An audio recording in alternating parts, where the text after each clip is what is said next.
পরশমণি ছোঁয়াও প্রাণে, এ জীবন পূর্ণ করো। 2024-এর 7ই মে মাত্র 53 বছর বয়সে জীবন স্পন্দন স্তব্ধ হয়ে গেছিল। টেকনো ইন্ডিয়া গ্রুপের কো চেয়ারপারসন, সিস্টার নিবেদিতা ইউনিভার্সিটির গভর্নিং বডির সদস্য, আজকাল দৈনিকের ডিরেক্টর মৌ রায় চৌধুরীর মৃত্যুর 1 বছর কেটে গেল। বুধবার সত্যম জায়ার মৃত্যুবার্ষিকী পালিত হল।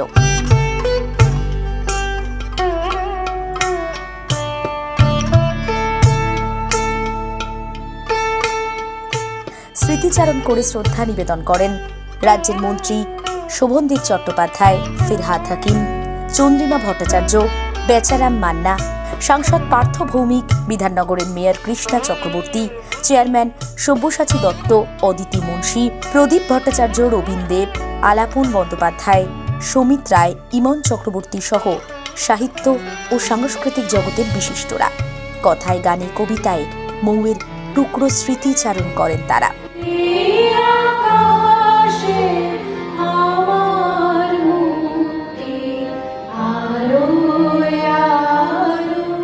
সত্যম রায় চৌধুরীর স্ত্রী মৌ তার হাসি খুশি প্রাণবন্ত উজ্জ্বল উপস্থিতির মধ্যে দিয়ে এখনো সবার মনে একটা আলাদা জায়গা করে রেখেছেন।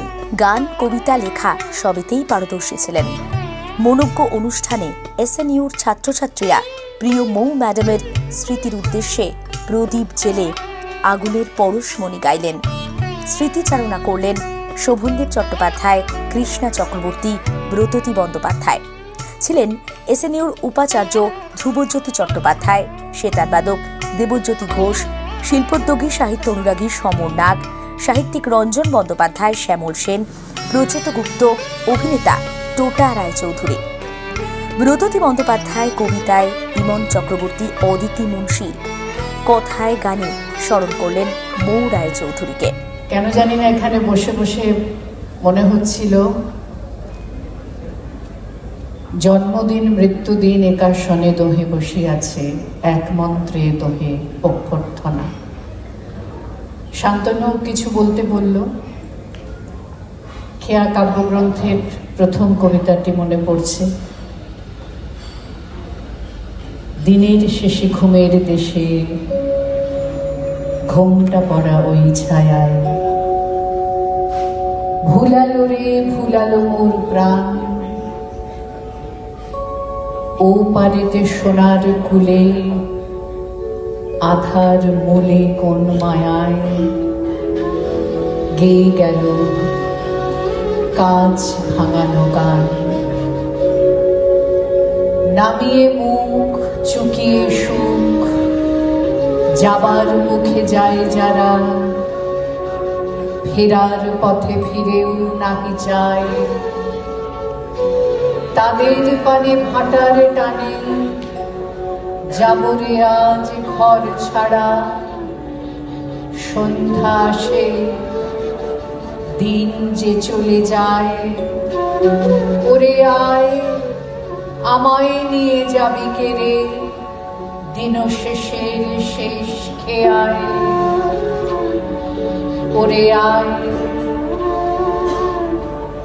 সাঁঝের বেলা ভাটার স্রোতে ওপার হতে একটানা একটি দুটি যায় যে তরি ভেসে, কেমন করে চিনব ওরে, ওদের মাঝে কোনখানা। আমার ঘরে ছিল আমার দেশে,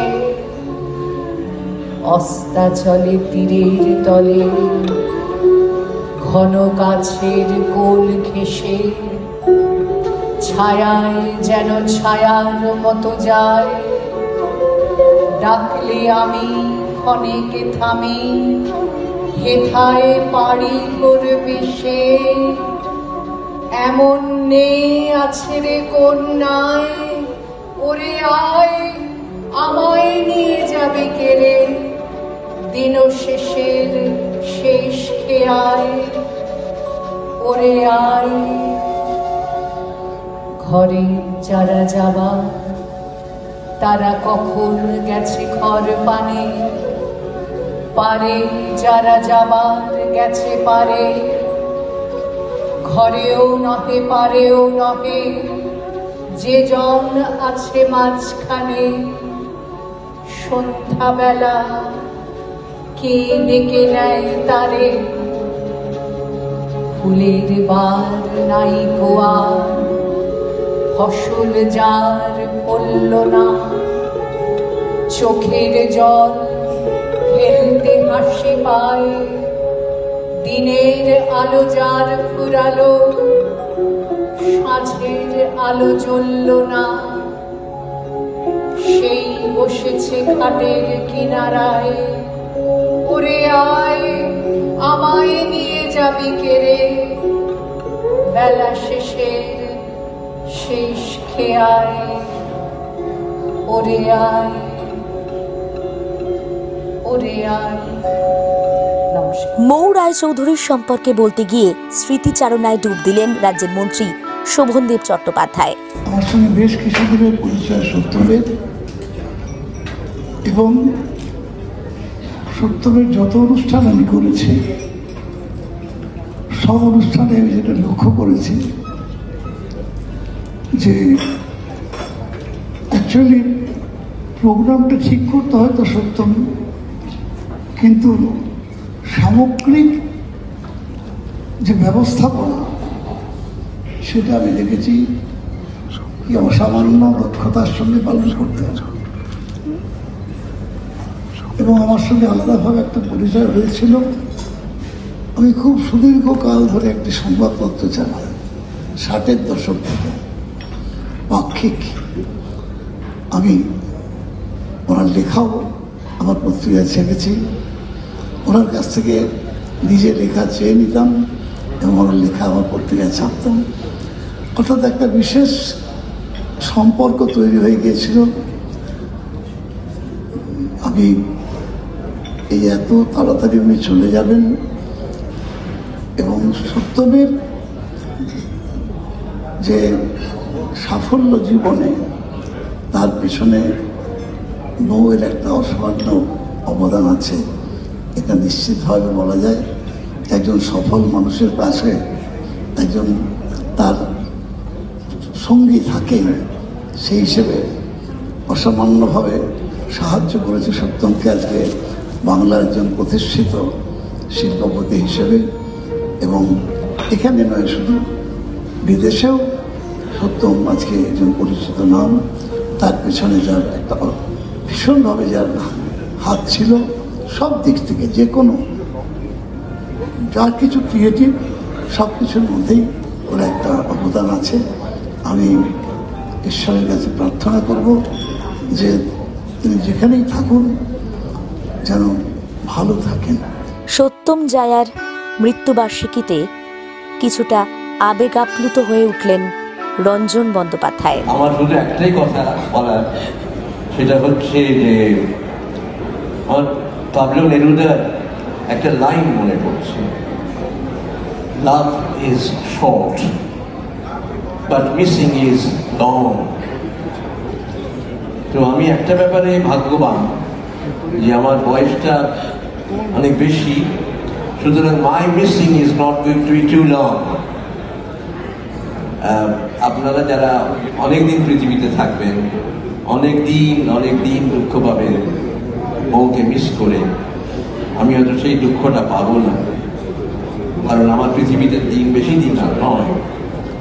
কিন্তু এটা ঠিক যে এমন দিন যেত না যে বউ কোনো না কোনো কারণে আমাকে ফোন করত না।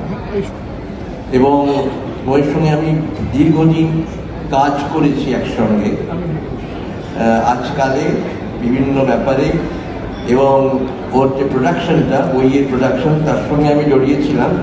এই জন্য কাজের ব্যাপারে প্রায় প্রতিদিনই কথা হতো। এছাড়া যখনই মাগুর মাছ রান্না করতো বা অন্যান্য ভালো রান্না করতো, সেই কারণেও আমাকে ডাকতো। আর সন্ধ্যা লগ্নে যদি আমি যেতাম, আমার প্রিয় পানীয় আমাকে দিত এবং তার সঙ্গে বকতো যে তুমি এগুলো কেন খাও। সেই বউকে আমি সারা বাকি জীবন মিস করবো, এটা আমার দুঃখ। কিন্তু মিউজিকের মধ্যেও তো পাওয়া যায় একটা মানুষকে, সেই পাওয়াটাও কম পাওয়া নয়। সেটা জীবনের যত গভীর অভিজ্ঞতা হচ্ছে জীবনে, আমার মনে হচ্ছে যে এই মিসিংগুলো জীবনে থাকা উচিত। কারণ তাহলে অনেক জঞ্জাল দূর হয় জীবন থেকে, এবং অনেক ভালো জিনিস নিয়ে একজনকে ভালোবেসে মিস করছি সেটা নিয়ে থাকে। কৃষ্ণা চক্রবর্তী ঠিক কি বললেন তুলে ধরলাম আপনাদের জন্য। মৌ একদম আমাদের খুব কাছের, এবং এত তাড়াতাড়ি অকালে ঝরে যাবে এটা কেউ মেনে নিতে পারে না। আর ওর চেহারাটা দেখলেই বোঝা যায় নিষ্পাপ একজন ভালো মানুষ। আমরা সবাই জানি জন্মলে তো মরিতে হবে, কিন্তু এইভাবে চলে যাওয়াটা আমাদের প্রত্যেককে ভীষণ কষ্ট দিয়েছে। এবং আমি বিশ্বাস করি উনি ওনার ভালো কাজের মধ্যে আমাদের সঙ্গে সবসময় আছেন, থাকবেন। উনি যেখানেই থাকুক খুব ভালো থাকবেন। এবং সত্যমদা এবং ঋষি এবং পরিবারের সকলে, আমরা জানি এই সময়টা কাটিয়ে ওঠা 1 বছর হতে পারে, কিন্তু সারা জীবনটাই এইরকমভাবে বয়ে নিয়ে বেড়াতে হবে। কিন্তু বলবো উনি ভালো থাকুক, যেখানেই থাকুক, সুস্থ থাকুক। আমরা ওনার পরিবারের সঙ্গে যেরকম ছিলাম, আছি, এবং এইরকম একটা পরিবারের সঙ্গে আমরা যুক্ত হতে পেরে, সত্যমদার মতন মানুষ, ঋষি, সত্যি আমরা খুব ভালো, আমরা একটা পরিবার এটুকু বলতে পারি। নমস্কার। রবীন্দ্রনাথ অনুরাগী মৌয়ের মৃত্যুবার্ষিকীতে রবি ঠাকুরের গান শুরু থেকে শেষ পর্যন্ত অনুষ্ঠানে জড়িয়েছিল। মরণের পরে মৌ রায়চৌধুরী, স্মৃতিতে তিনি অমর।